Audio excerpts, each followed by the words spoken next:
இன்னைக்கு நீங்க என்ன செஞ்சு ஆசை போறீங்க? அழகு குறிப்பு சொல்றதுக்காக பியூட்டி டாக்டர் பீலா ஒரு கேள்வி கேட்குறாரு. நான் அதுக்கு வந்து பெண்களுடைய அழகு பற்றி என்ன குறிப்பு சொல்கிறேன் அப்படிங்கிறது தான் மேட்ரு. சொல்லலாமா சார்? கண்டிப்பா போலாம் குணா. சரிங்க, உடனே அசத்துங்க. வணக்கம் நேயர்களே, இது பியூட்டி பீலாவின் நாட்டி டைம். பியூட்டி பீலாவின் நாட்டி டைமிலே பெண்களின் அழகு குறிப்புகளை கூறுவதற்காக டாக்டர் பியூட்டி பீலா அவங்க வராங்க. வாங்க பியூட்டி பீலா.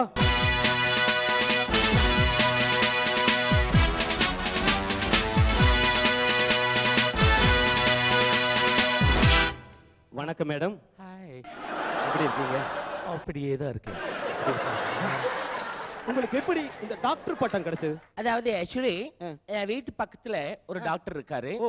அவர் வந்து தினமும் ஈவினிங் ஆனா மொட்டை மாடியில் போய் பட்டம் விடுவார். ஒரு நாள் அவருக்கு தெரியாம அந்த பட்டத்தை நான் ஆட்டையை போட்டு வந்துட்டேன். ஓ. அதுல பெண்கள்னாவே அழகுதான். ஆமா, அது மேலும் அழகுபடுத்துறதுக்கு ஏதோ டிப்ஸ் கொடுங்களேன். ஃபேஸ் அழகா இருக்கணும் இல்லையா? டிப்ஸ் கொடுங்க. சிட்டி பாபு மாதிரி. அதாவது நம்ம வீட்டுல பீஸ் பண்ண பல்ப் இருக்கு இல்லையா? 100 வாட்ஸ், ஆமா, 60 வாட்ஸ், 30 வாட்ஸ். இந்த பல்பெல்லாம் வந்து தூக்கி வெளியே வீசிடக்கூடாது. ஓ, குப்பையில போடக்கூடாது. அதை எடுத்து மிக்சியில போட்டு நல்லா அரைச்சி அரைச்சு பவுடர் மாதிரி பண்ணி காலையில மதியம் ராத்திரி ஃபேஸ்ல அப்ளை பண்ணிட்டா பல்ப் மாதிரி பளிர்ந்து பளிர்ந்து. இன்னொருத்தர் கேட்டுட்டாங்க, பெண்கள் உதடுகள் நல்ல அழகா இருக்கிறதுக்கு என்ன பண்ணலாம் அப்படின்னு கேட்டிருக்காங்க. அதுக்கு வந்து இந்த துணிக்காய போற கிளிப் இருக்கு இல்லையா? ஆமா, அதை எடுத்து உதட்டுல மாட்டிக்கணும். எவ்வளவு முடிஞ்ச வரைக்கும் எவ்வளவு வேணா மாட்டிக்கலாம். எவ்வளவு போதுமோ மாட்டிக்கிட்டு எத்தனை நேரம்? 4 or 5 hours அப்படியே இருந்தோம்னா உதடு நல்லா வீங்கி பெருசாகி அழகா சொன்னீங்க. இன்னொருத்தர் கேட்டிருக்காங்க, பெண்கள் முகத்துல பரு வந்துருச்சுன்னு வைங்களேன், அவங்க என்னமோ எய்ட்ஸ் வந்த மாதிரி ரொம்ப மனசு பதறி போறாங்க. அவங்களுக்கு நீங்க என்ன சொல்றீங்க? அது ஒண்ணும் இல்ல, நேரா போய் வீட்டு கண்ணாடி இருக்கு இல்லையா? கண்ணாடி முன்னாடி போய் நின்னுட்டு same same puppy same same same puppy same இப்படி பாடுனா பரு வந்து வெக்கப்பட்டு ஓடிடும். நல்லா சொன்னீங்க. நானே கேட்கிறேன் இதை.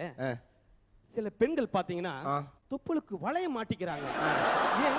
இது பெண்களுடைய பாதுகாப்பு வேலை. கூட்டு போட்டுக்க வேண்டியதானே? போட்டுக்கலாம். போடுறது போடுறீங்க, நல்லா திண்டுக்கல் போட்டா போதும். என்ன ஹேர் ஸ்டைல் துரு பிடிச்சிருக்கு? இல்லை, நைட்டு ஒரு இடத்துல படுத்திருந்தேன், துரு பிடிச்சிருக்கு. அப்புறம் இந்த பெண் கூந்தல் இருக்கு இல்லையா? ஆமா, பெண்கள் கூந்தல் கூந்தல் வந்து ரொம்ப நீளமா கருமையா இருக்கணும்னா மகேஸ்வரி மாதிரி ஹேர் வந்து மாட்டுச்சாணி இருக்கு இல்லையா? மாட்டுச்சாணி அதில் எடுத்துக்கணும். இவ்வளோ இல்லை, இன்னும் இவ்வளோ இன்னும் இன்னும் இவ்வளோ அவளை எடுத்து பக்கெட்ல போட்டு கரைச்சிக்கணும். வாசல்ல பொலிக்க போறோம். இல்ல இல்ல, சொல்ற கேளியா?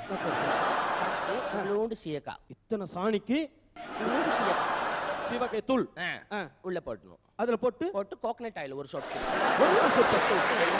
கலக்கி ராத்திரி படுக்கும்போது எடுத்து முடியல டச் பண்ணிக்கணும். ஏமா ஏமா நாராதா? ஃபர்ஸ்ட் நாள் அப்படித்தான் இருக்கு, போக போக சரியா. இப்ப தெரியுது பியூட்டி பீலா உங்க அழகோட ரகசியம். வந்து சொன்னதுக்கு ரொம்ப நன்றி. கிளம்புங்க. Okay, no problem. Where is my car? வரப்ப சேர் ஆட்டோல தான் வந்தேன். தெரிஞ்சு போச்சா? பையன் சொல்லிட்டான். வரும்போது சேர் ஆட்டோல தான் வந்தேன் இல்லைன்னு சொல்ல. நல்ல வாட்ட சாட்டமா 4 ஆம்பளை இருந்தாங்க. அப்படியா? அவங்க கூட ஷேர் பண்ணி தான் வந்தேன். அப்படியா? இப்போ போறப்பவும் நிறைய பேர் இருப்பாங்க, அவங்க கூட ஷேர் பண்ணிட்டே போயிருக்கோம். அந்த கவுண்ட் பண்ணி சார் மாதிரி ஒரு தடவை ஆடினா நல்லா இருக்கும். கேட்டீங்களா சார்? கண்டிப்பா உங்களுக்கு நான் பண்ணி காட்டுறேன்.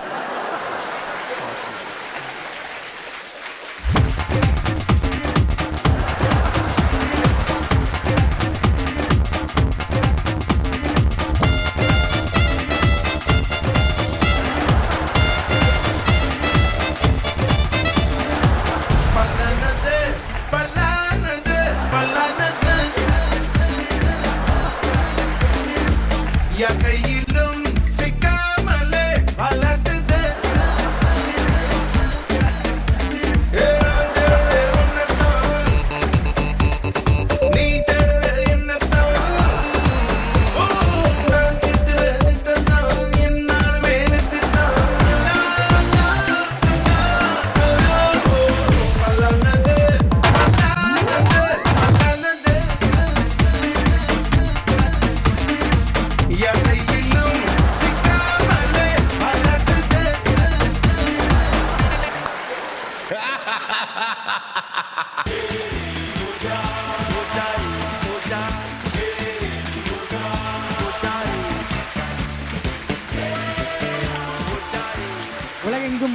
வந்து கொண்டிருக்கும் சன் டிவிக்கும் சன் டிவி நேயர்களுக்கும் முதற்கண் வணக்கத்தை தெரிவித்துக் கொண்டு மற்றும் நம் நிகழ்ச்சியின் நடுவராக அமர்ந்திருக்கும் சிட்டி பாபு சார் மதன் பாபு சார் அவர்களுக்கும் நன்றியை தெரிவித்துக் கொண்டு மற்றும் இன்றைய சிறப்பு விருந்தினராய் வருகை தந்திருக்கும் டான்ஸ் மாஸ்டர் லாரன்ஸ் சார் அவர்களுக்கும் நன்றியும் வணக்கத்தையும் தெரிவித்துக் கொண்டு சார் நிகழ்ச்சி போலாம் சார். ஓகே, சக்தினாலே எனர்ஜி தானே? ஆமா சார்.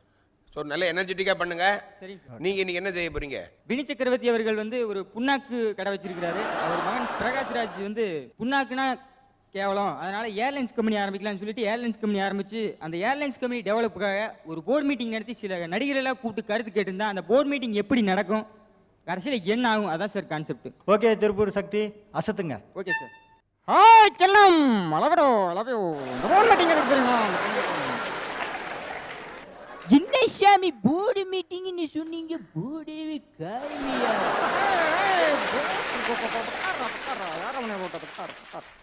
அண்ணே, நம்ம கம்பெனிய ஃப்ளைட்லயே வச்சுட்டா மேல போயிருமல்லண்ணே.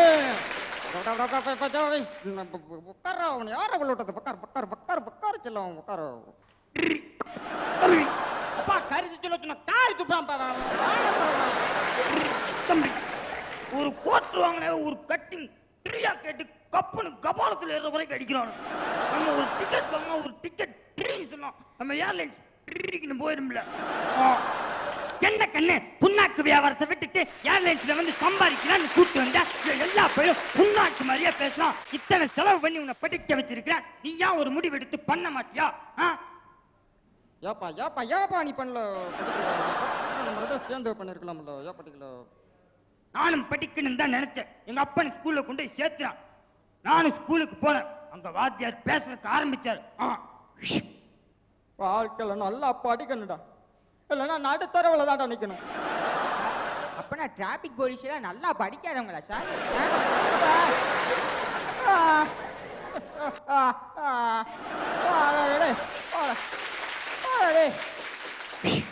இதுதான் நடந்துச்சு. அன்னைக்கு புண்ணாக்கு வியாபாரத்துக்கு வந்தவன் தான் இன்னைக்கு வரைக்கும் புண்ணாக்கு வியாபாரம் தான் பண்ணிட்டு இருக்கிறேன். புண்ணாக்குனா கேவலம், ஏர்லைன்ஸ்னா அதான் பெருசுன்னு கிடையாது. எந்த தொழில் செஞ்சாலும் நியாயமா நேர்மையா பண்றோமா அதுதான் மேட்ரு. நம்ம புண்ணாக்கு வியாபாரமே செய்வோம். வரட்டுமா? நன்றி நன்றி நன்றி.